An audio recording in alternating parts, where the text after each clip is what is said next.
Hello, welcome to episode number 69 of CXOTalk. I'm Michael Krigsman, and here with I lie in bed at night trying to think of superlatives to describe my very friendly and wonderful co-host, Vala Afshar! Yay! Vala. And we have just done a fist bump that nobody can see because it's between us, even though we're in the same room, we have separate cameras. So Vala. I am super excited to have an opportunity to speak to one of the most extraordinary CIOs that I had the good fortune of meeting through social media, and now I have an opportunity to speak to live and learn from. So welcome, Sonny Hashmi. Thank you so much, Hashmi. How are you? Thank you, Michael. I'm doing great. Thank you for inviting me. I'm very excited to be here. I'm going to try not to look at your avatar here. I'm going to look at the camera instead. All right. And Sonny is the CIO of the General Services Administration, which is an enormous. You're in addition to everything else, you're the largest landlord in the world, right? We're an interesting agency. We are, we have a very proud mission. We are the largest landlord in the world. We manage about 10,000 facilities, about a third of a billion square feet of office space across the nation and overseas. We manage about 210,000 fleet cars, which makes us larger than Hertz and Budget and any of the other large fleet providers combined in some cases. We manage billions of dollars of acquisitions that the federal government relies on every day to service its citizens. We're a very interesting agency, and in addition to all of that, we have a very important mission to influence federal-wide, government-wide policies and information technology. So it's been interesting. I've been here for about 3 years now, and it's never a dull moment where we're not able to exert our influence or have an impact in the larger federal community in some way. So I'm very proud to be part of this organization. That's fantastic. Well, Sonny, I want our audience to know that you received the 2014 Federal 100 Award for Digital Government Innovation for your work as a cloud expander, and we'll learn more about that throughout the show. You were also named in 2013 as one of the top most social federal CIOs in the country. So can you talk a little bit about your role as the CIO at the GSA? Yes, thank you. And I should clarify, the top social CIO award was far more important to me than the Federal 100 in some ways, because the company was just amazing. And thank you, Vala, for your kindness on that. But my role at GSA is interesting. I feel like I'm part of a community in GSA which extends beyond our agency, where we really think about and envision what the future of federal IT looks like.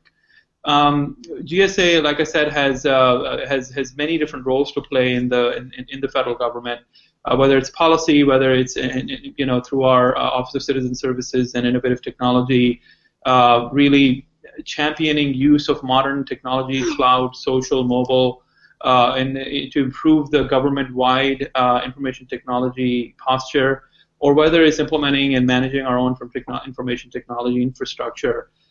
We play a role in a wide gamut of things. I'm very fortunate that I get to work with so many brilliant, smart, exceptional CIOs across the federal government on a day-to-day basis, and we are we're thrilled to work closely with them to make them successful in their missions.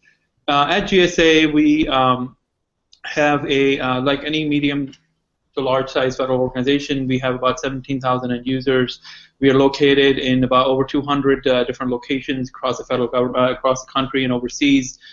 We have folks, again, like I said earlier, who manage federal buildings, who manage the fleet, who help our agency partners buy better, buy smarter, who help our industry partners sell better, sell cheaper, sell faster.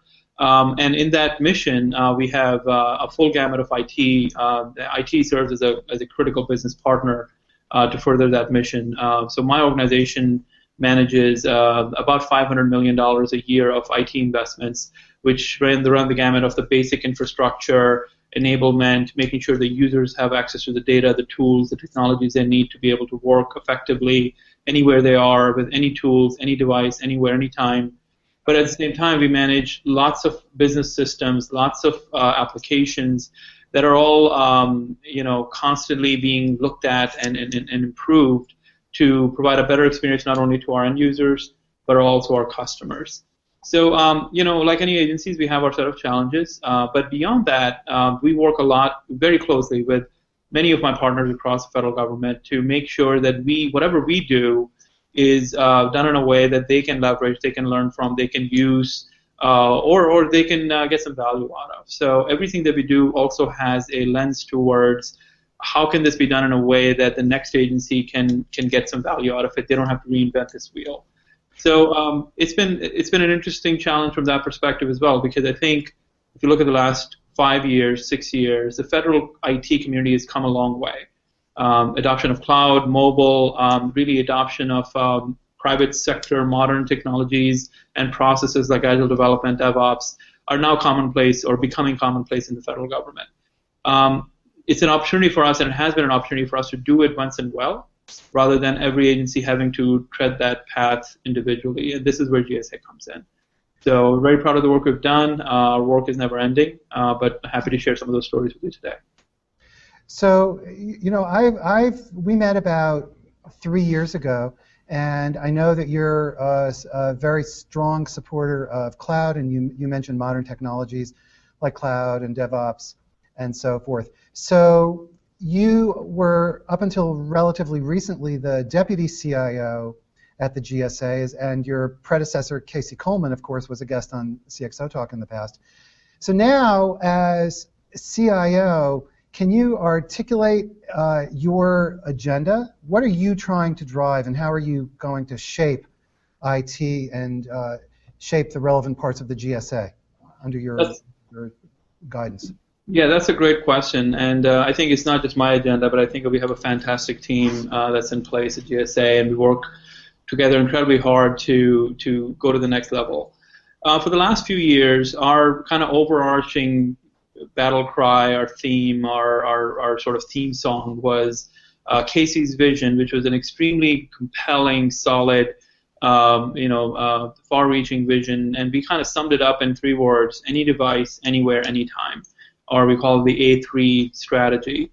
And basically, it sounds very simplistic, but it was a very far-reaching strategy to make sure that we have an IT infrastructure that allows GSA employees and partners to be able to connect with us, connect with each other, and be productive no matter where they are in the world, that allows them to be fully mobile, that allows them to be, to telework, but also be next to our customers, and be productive beyond just being able to connect to the network, so that we have social networks within GSA where people and communities of interest can come together. That goes beyond just the basic exchanging emails and files with each other. To really be productive anywhere, you have to connect with each other in new ways, and that's what we've been focused on for the last few years. We made a tremendous progress in that front. GSA is the highest adopter of telework in the federal government at this point. 80+% of GSA employees telework on a regular basis. We have fully virtual employees. We have technologies that enable people to do that. And through adoption of cloud, we have saved a tremendous amount of money and resources in getting there. Our next chapter of our journey is focused on our customers. We want to be a customer organization. We want to put our customers, whether it's agency partners or whether it's our vendor community that we work with or it's our citizens, we want to put them at the center of our universe. And that requires a next big picture thinking. Our next iteration of the A3 strategy is what we're calling the I3 strategy. And I3 stands for our systems, our products, our processes will be integrated, intuitive, and innovative. Those are the 3 I's that we focus on. What that translates to is that any investment that we make, any project we undertake, any product that we build, a tool, a website, of an application, or largely a business process, needs to start from the customer experience first, and needs to be designed from the ground up to be integrated with other processes through data, through APIs, through openness, intuitive to use, and innovative, leveraging brand new, modern, flexible technologies. that will be kind of our blueprint as we move forward. And our next focus for the next, I would say, 5 years is going to be very heavily focused towards modernizing legacy business systems, automating processes that are not yet automated, getting rid of paper, and really going to an environment where where our customers can come in, work with GSA in an intuitive way. We have a life cycle understanding of who they are, where they are, what they want to do, and we can really provide them with an excellent customer experience. So that's kind of our next iteration of our strategy.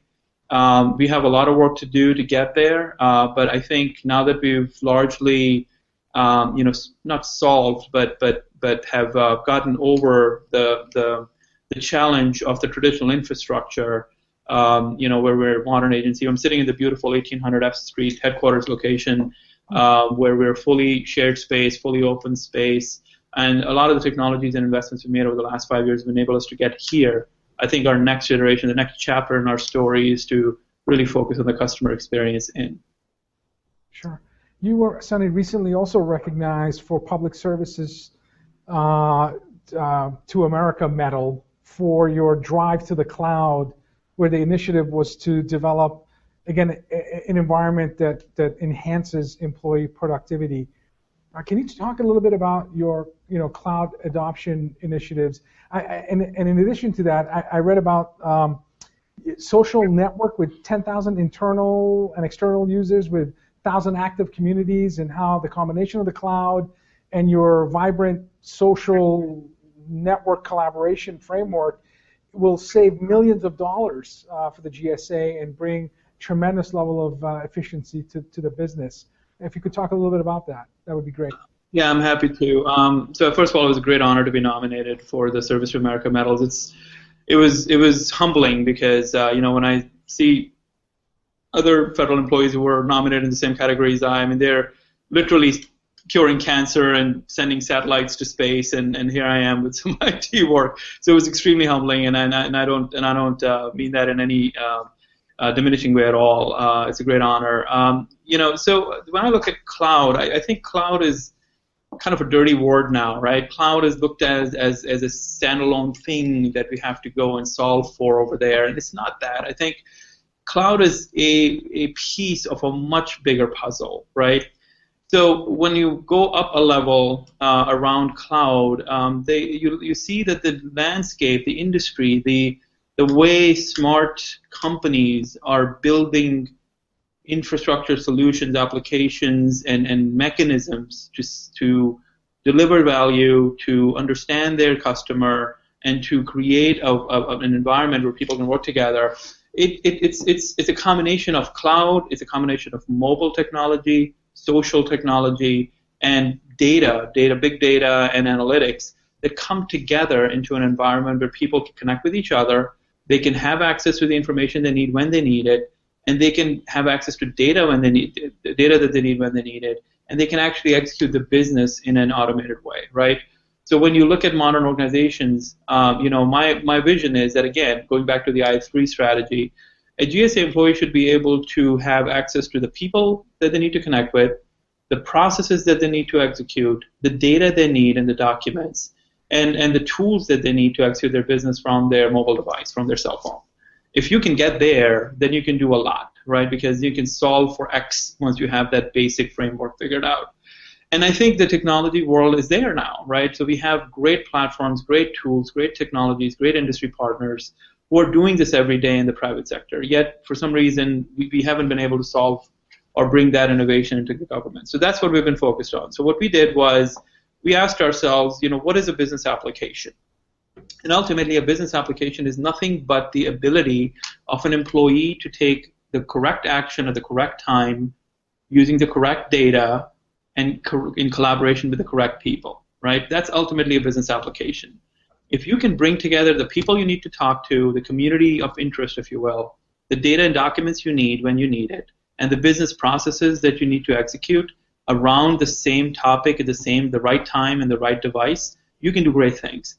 So what we did was we said maybe a business application shouldn't look like a form that was automated. It used to be a paper form, now it's in the computer.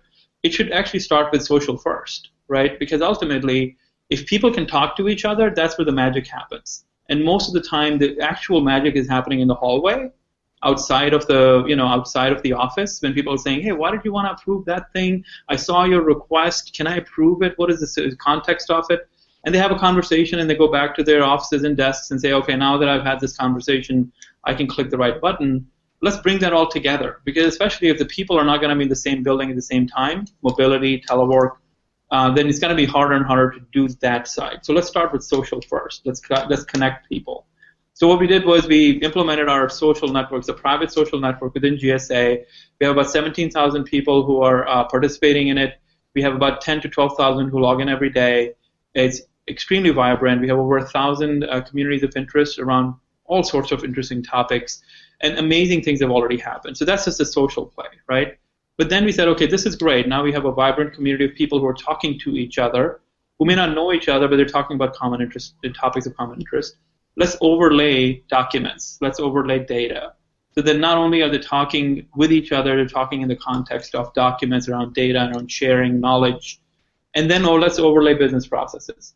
So if we can do that so that we can do it quickly and cheaply, then powerful things start to happening. So for example, one of the challenges that we had before we consolidated our IT operations in GSA, which was about a year ago, we were struggling with really understanding how our projects are performing. We manage hundreds of projects in IT alone every year across the country, and there's really no one sort of belly button to say, okay, what does our overall portfolio look like? Where are the risks? Who's working on what's coming?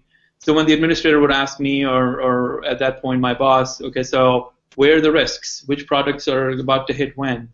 We couldn't really answer those questions without doing data calls and calling people. And so we used this platform to literally in 3 days develop a project management app. And it started out as something minimally viable product, small product, and grew from there, very agile, very responsive to what people actually needed. And basically the whole concept was this: let's connect people first. Let's give them some forms and data that they can access and for business process to fill out. So it shouldn't be about fill out this form about a project. It should be about, here's a community of interest around this project. Everybody who's interested in this, come connect here. And oh, by the way, the project manager is going to have access to some tools, some processes to provide a richer data. We're going to connect it with our financial system. We're going to connect it with our other products so that we have a full picture of what the project is.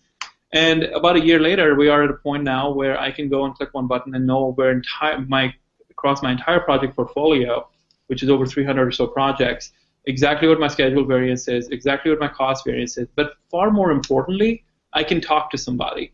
I can say, hey, my boss asked me a question about this data center consolidation thing this morning. What do you think about this idea? Or have you thought about this? Or isn't this similar to what the other guy is doing over there? And that's where the magic happens. Conversations start, people connect with each other, realize that they have the same thing, they're trying to do the same thing. So that's our kind of vision for the future. Apps should be social, apps should be mobile, the application should come after, the people, data, and processes should come first. And that's a great news story. That's a great magical thing once you figure that out. So our community is really vibrant. We have built over 100 different apps in this community. Everything from project management to financial management to approval of different tracks to acquisitions and so forth. And we're building new apps every day. It's a fully agile development environment. We build and release code every 4 weeks. And it's a really cool thing to see. And now I can actually manage all of my projects from my cell phone, which is pretty amazing. Really helpful. We have a really interesting comment from Twitter. Kristen Russell, who was the former CIO for the state of Colorado and a previous guest here on CXOTalk, now she works for Deloitte, makes the comment in response, Sonny, to what you were saying. She says that the government, this is a quote, she says the government can strike the mother lode on the power of data and connecting people for useful purposes. Absolutely. I can't agree with her more. I think what's happened, unfortunately, is that for the longest time, the technology has gotten in the way, right?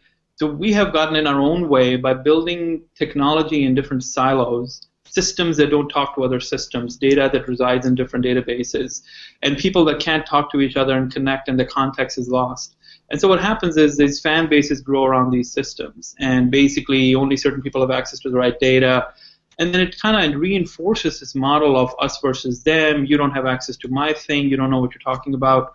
By opening all of that up and inverting that model where you connect people first and then connect the processes around them, amazing things start to happen. I'll give you another example. We built a quick app. It took us about 4 days to build in the cloud to track all IT spending. We were having a difficult time really understanding what we were spending on.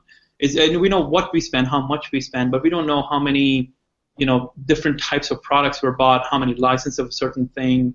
And we were a large organization, so it's kind of hard to do that. So we built this app. We mandated that every IT spending has to go through this app just for tracking purposes. And then we were thinking it was about just a tracking mechanism, a form that gets filled out and we get reports out of it. And very quickly, because we built social first, a lot of the magic started happening in the social feed around each one of these, right? So it wasn't about the $59 or the $59,000 you're going to spend on a product. Right. It's about the conversation around why the heck are you buying this? We already have 2 of these. Did you know that this product is about to get obsolete? And have you looked at this other thing yet?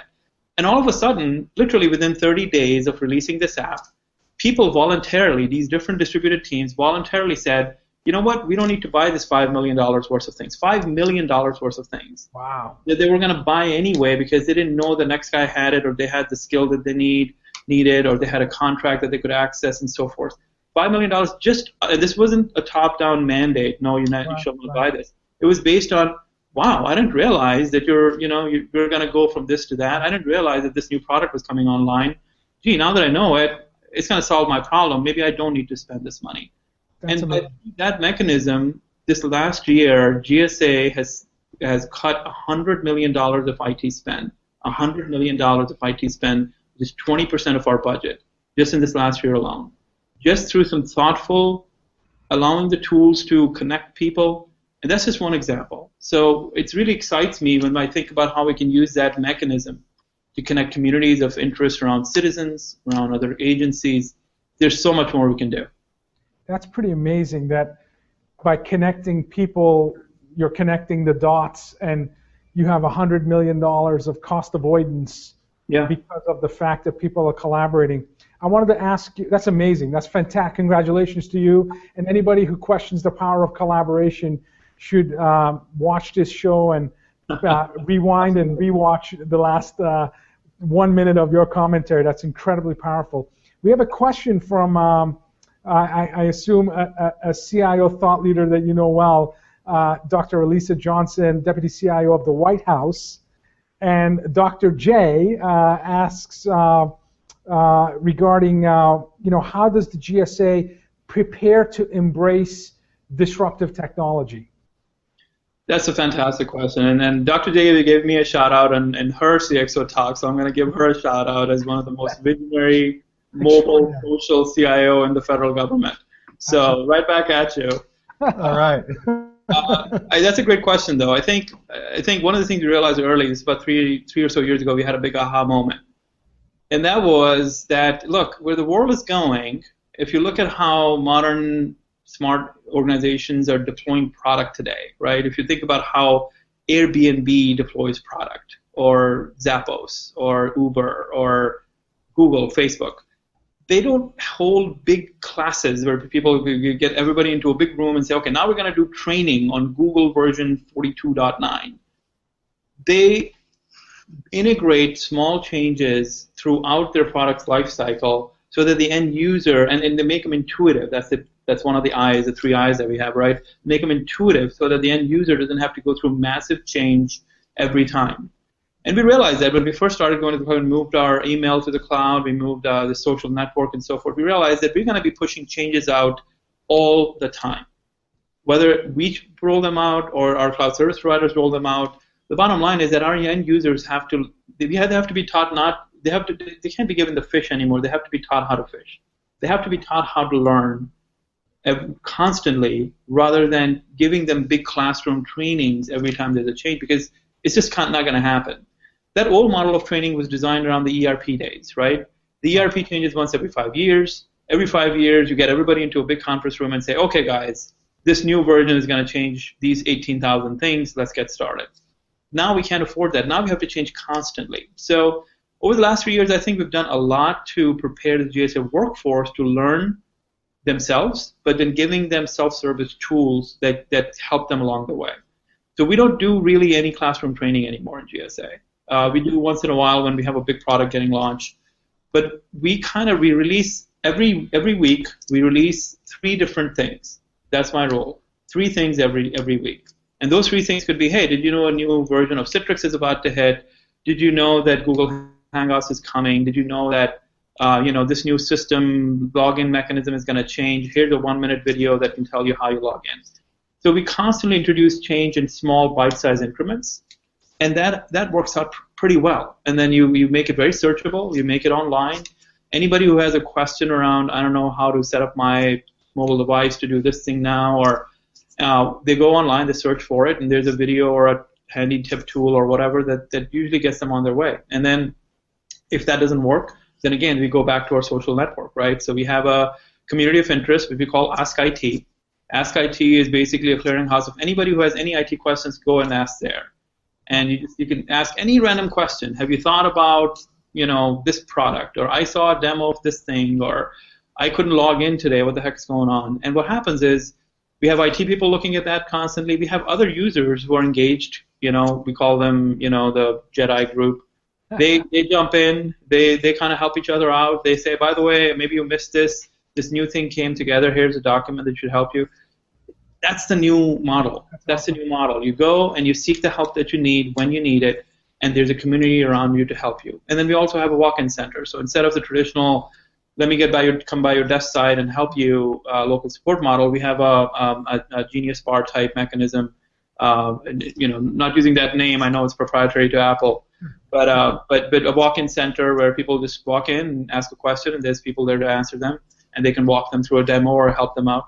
So those are the kind of things that have helped us get our GSA population ready for the change. And now the best thing is that once they're ready, then you can crank that. Then you can sort of copy and paste that model over and over again as you deploy new technologies, sure, new solutions. You don't have to reinvent the training wheel every single time. Sure. So you're basically I'm sorry. So you're basically driving engagement and adoption with constant, intuitive, and incremental change.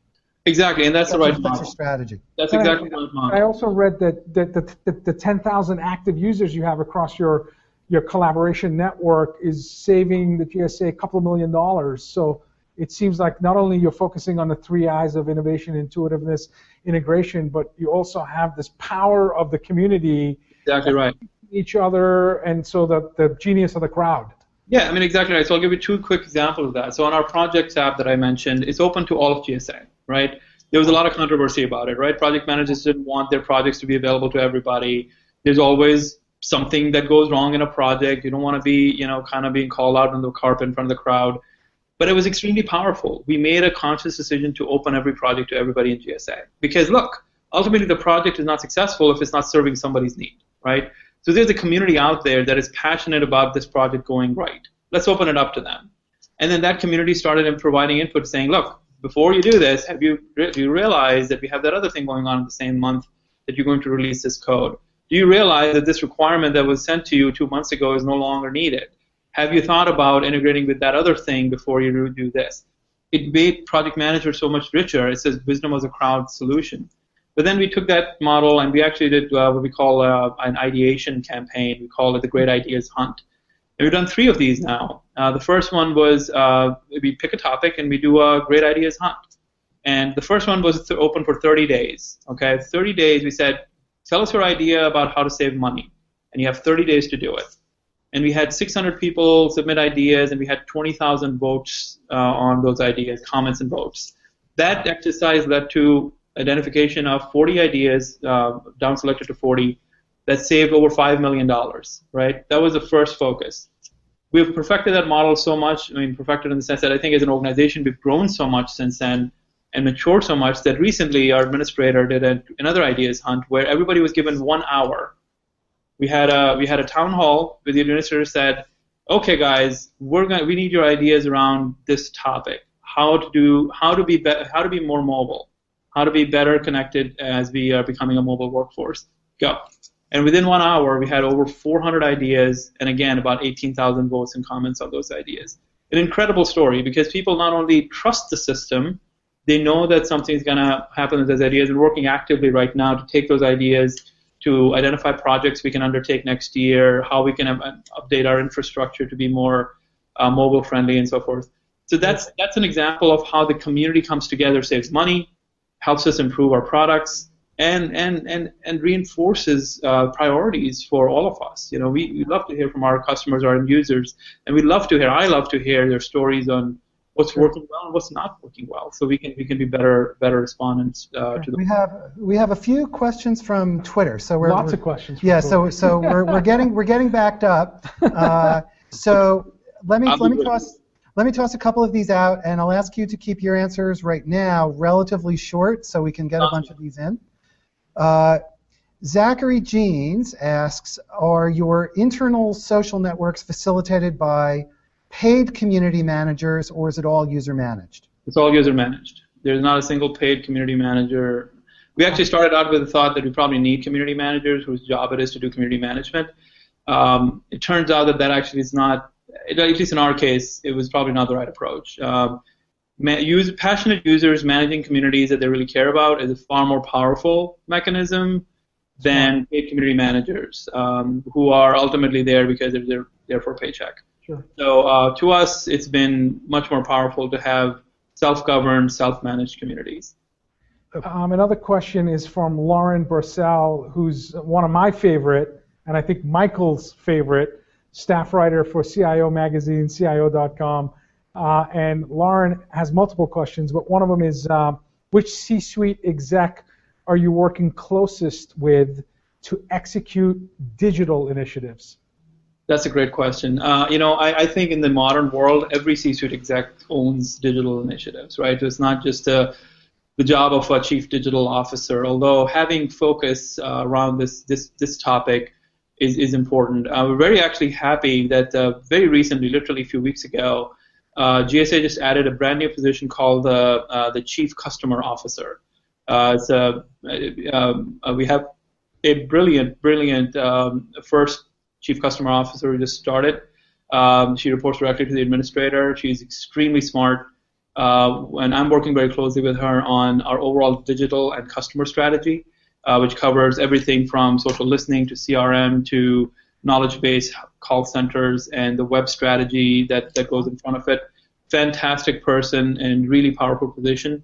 But beyond that, I work with every CXO and every business line director to really talk about their digital strategy. As you know, we also have a very powerful, an office full of smart people called the Office of Citizen Services and Innovative Technologies. We work very closely together. They look at these problems from a government-wide impact perspective, and we look at their expertise to bring back to GSA. Fantastic.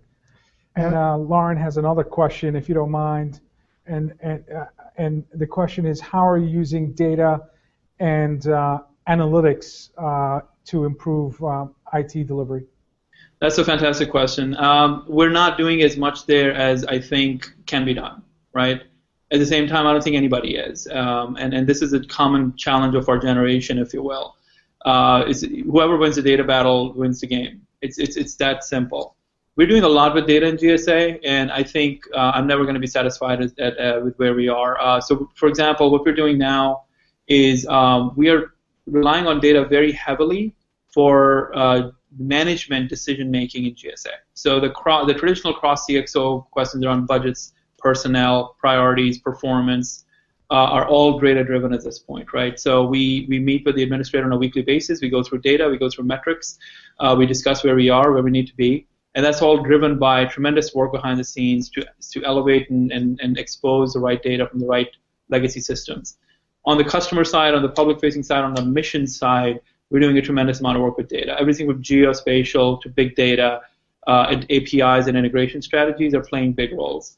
If you're interested, take a look at the strategy that we're building for the modernization of the IAE SAM system and organization.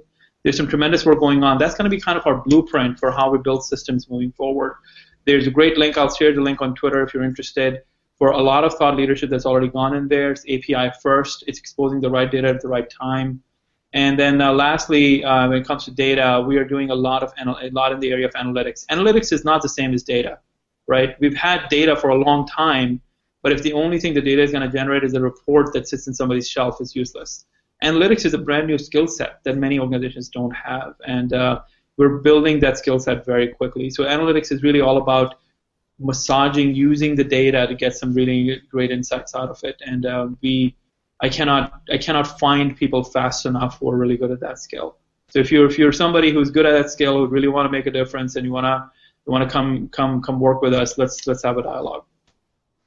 So as we kind of drive towards the close here, I want to ask your advice on behalf of CIOs everywhere who face a particular challenge. Okay, so I think it's very common that an innovative CIO, such as yourself, will have really good ideas and want to buy technology that will drive certain types of changes across the organization, including process change and potentially hiring changes and cultural changes, right? Because when you start making these disruptive transformations, these are the impacts. However, in many cases, especially for large organizations, the organization is not equipped to absorb the change that is implied by these disruptive efforts. And how do you convince an organization, number one, that it should undertake this type of initiative? And then, having gotten them on board, how do you actually implement it when people working in the trenches they come from a different time, their skill sets are just not, they don't have the capability to absorb this change. So what do you do if you're a CIO? Yeah, I mean that's a great question, and unfortunately I don't think there's any sort of silver bullet answer to that, except there's a few things that I believe are important. First of all, I'm not a believer in this sort of notion that a lot of people sort of casually talk about, which is, well, these skill sets are new, those old skill sets are no longer needed, so we have a problem. In fact, I think we have an opportunity. The good news is that the new skill sets are much more readily learnable than the old skill sets were, right? So imagine teaching a Java developer, imagine teaching a LAMP developer how to do Kix coding in the mainframe. That's a much harder problem than teaching somebody who's built Java applications how to do LAMP stack coding or how to do social development or that kind of thing. So I think the newer skill sets, especially the higher level languages and the platforms that we have access to now, even I can code, right? Which is saying a lot. So we can if we can have this right vision in front of us, we have the human talent, and we can do some cool things together. We can learn together. The second thing is, I think organizations change all the time, whether they realize it or not. They do, but they just do it in an unstructured way, right? So they do based on new policies come together, and new people have new ideas, and leadership changes, and elections happen. Things change in the organizations all the time. We just don't recognize it, and because we don't manage it properly, it kind of happens in a very brittle way, so that it breaks easily and people don't come along and so forth. So some skill there is important. I'm not a Big Bang Theory type of guy, in the sense that I believe in the Big Bang Theory. I'm not a change everything together type of a person, right? So I think I have a great I love this quote from Calvin and Hobbes, that day by day nothing changes, but pretty soon everything's different. I love that quote because that's exactly how life works. That's how IT change management should be treated too. We should think about making incremental improvements as long as we know that we're walking in the right direction. Every step may not seem like too much, but let's just keep taking one step at a time, right? But if you can take the big problem and chunk it out so that each chunk is manageable, right? One step that's removed, one process step that is optimized, one thing that was not easy but now it's easier. And then pretty soon you're walking in a direction where things get easier and easier, where you go over the tipping point of change, where you say, look, I think at this point it's fair to say that old process is no longer applicable, or we have shown or we have seen how it's getting in the way, so let's do something big. And so building building up to that is important. You can't go into the conversation and say, look, I have this fantastic idea. If you only changed everything, things would be so much better. So basically, you're saying innovate and do it step by step, and as you described with what Google does, small steps continuously over time eventually yield a large change. Show and measure value along the way. That's the biggest thing, because you can't just say, look, we change for change's sake and keep changing it, and ultimately things will be better. At every step of the way, you need to know what the outcome will be, and then measure the outcome, and then show the value. Look, we did this. We implemented this little app. We streamlined this process. We allowed for this new tool, and people are 30% happier, or more effective, or processes are taking a shorter time. You have to measure and show results along the way to build the trust that you need to then, use that political capital to do the big thing. So you build up the political capital through a lot of small wins, and then you spend it once in a while on something big. That's kind of my strategy. And I think that works fairly well. And obviously all of that is based on constant coalition building with your peers, with your business line leaders. Sure. We had Robert Scoble on the show last week, and when you have a chance to talk to Robert, very quickly you find yourself talking about technology and innovation that perhaps could be 5, 6, 10 years in the future. I wanted to learn more about what are some of the technologies you hear about or you see, and I suspect you see because certainly with your budget and your influence, I'm sure there's startups and established companies that are showing innovation to you, advanced innovation to you all the time. Whether it's wearables or Internet of Things, are they things that are on your radar that you may not find practical use today, but it's going to be something that's big down the future? Yeah, I think there's 2 or 3 things. I think, and I think it's not always a technologies question. I think it's a paradigm question. Some of the paradigms are changing, which are even more exciting than technologies, right? The paradigms that are changing is democratization of everything. People don't really, I don't know if there's a word for it. I'm sure there's a word for it, Web 4.0 something. But I think major industries are getting disruptive through a democratization of everything, right? So if you look at the model of Uber versus the taxi cab industry, right. If you look at the model of Airbnb versus the hotel industry, these are not examples of just technology. It's a matter of end users who have a product and end users who need a product or a service connecting with each other using technology and doing cool things. That's going to be the that's going to be the model we'll see more and more. So in the industry, I think we'll see a lot of disruption of producers and consumers of products and services directly connecting with each other and doing cool things. So that's one thing. The other thing is, I think this boundary of enterprise and personal is going to diminish over more and more as we go forward. So you will see it manifesting through devices, bring your own device programs, telework, hoteling type things. But I think it goes well beyond that. I think if we go 10 years down, I really think a world where work happens in communities, which include government people, private sector people, vendor people, partner people, all coming together around a common topic and getting problems solved, is a much more viable model than we're government and your industry and we'll stay away from each other. How exactly we get there, I don't know, and technology is going to be a huge kind of enabler in that environment. As far as the pure text is concerned, there's promise in variables, there's a lot of promise in big data, there's a lot of promise in, but I think smarter computing is going to take over. So I just had a recent experience to drive around in the Google self-driving car, right? And it's cool, but if you just look at it, it's like, wow, this is really cool. But then that kind of got me thinking too, okay, driving is one of those things that's always been considered a higher brain order function, right? People drive because it's so complex. But if a robot can now drive and be safe and follow the laws and undertake this complex problem, what other complex problems can computers and algorithms replace, right? That's going to be an interesting area too. So can we do building maintenance where buildings are smart enough to self-diagnose and tell us where problems are? Yes, I think that's going to happen, and it's going to happen fast. Can we do self-diagnosis on our 210,000 fleet cars? Yes, that's going to happen. It's going to happen soon.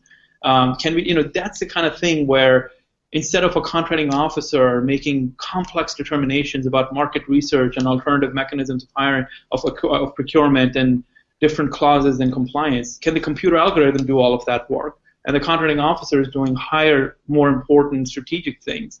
That's where I think technology is going to go in the next 10 years. So it's going to be so much smarter, not just more accessible through wearables and whatnot. Sure. Smart tech. Well, yeah. It's just about that time. You know what I'm laughing about? I'm laughing about we're 45 minutes into the interview, and I think Michael and I have like 30 more questions to ask you. Yeah, we're like. I'm talking a lot. I'm sorry. No, we're thrilled. In fact, I couldn't type fast enough. I couldn't tweet fast enough in terms of the wisdom that you were sharing with us. So amazing, absolutely amazing. So it means we need you to come back. Yeah, for sure. Absolutely, it'll be my pleasure. Thank you so much. I'll be glad to do it. And how about we figure out a venue and we do a panel with we'll do a CXO talk just like this, but with you, David Bray, the CIO of the FCC, and our friend Dr. J, the Deputy CIO of the White House, and we'll talk about disruption and innovation. I'll be a little fan, No, that's how we feel about you guys. That sounds fantastic. I can't wait for making that happen. Look forward to that. And we did this event with the two of them. So we had Dr. J, we had Dr. Bray. Of course, Vala stood in as Dr. Dre. There you go. Perfect. No, it's been an honor to work with these smart people. I think I'm very encouraged with, frankly, the leadership and the real feds, the young feds who are joining government for the first time. If you read up on the 18F program, go to the 18f.tumblr.com, go to the 18F page on the USA's website, learn more about what these guys are doing. They're some of the smartest people who are trying to solve some of the hardest challenges in government. I am so encouraged to see that because I really want the next generation to think it's not only a sense of duty and honor, but it's cool to work for government again because we have some of the coolest problems that we need to solve, right? We have some of the biggest problems, and for the first time, we're really looking at the entire spectrum: technology, cloud, mobile, social, to solve some of these problems. So we really need your help. But at the same time, I'm very encouraged about people like Dr. J, Dr. Bray, and many of the other smart CIOs, deputy CIOs, CTOs, that are trying to get ahead of these very complex problems. Very encouraged. And next week, July 23rd in D.C. is the Next Gen Government Leadership Awards. That's right. So I'm looking forward to being there. I'll be there. We've got smart, our young, passionate, smart team members, Vanessa Ross. Go, Vanessa. She's one of the finalists. I'm going to be there rooting for her. Can't wait. All right. Well, this has been a wonderful show. We have been talking with Sonny Hashmi, who is the CIO of the General Services Administration. Sonny, thank you so much for joining us today. Thank you, Michael. Thank you, Vala. It's been a pleasure. I'll see you guys soon. Thank you. Take care. And Vala, as always, it's a delight to see you. Fantastic. Let's do a remote fist bump where everybody can see it. There you go. That's the last time. That's the last time. Okay, everybody, thank you so much for joining us. Next week, we are joined by two data scientists. So we're going to have dare I say it, a nerd show. We're going to talk about data in marketing. Thank you, everybody. Have a great week, and we'll see you next time. Bye-bye. Thank you. Bye-bye.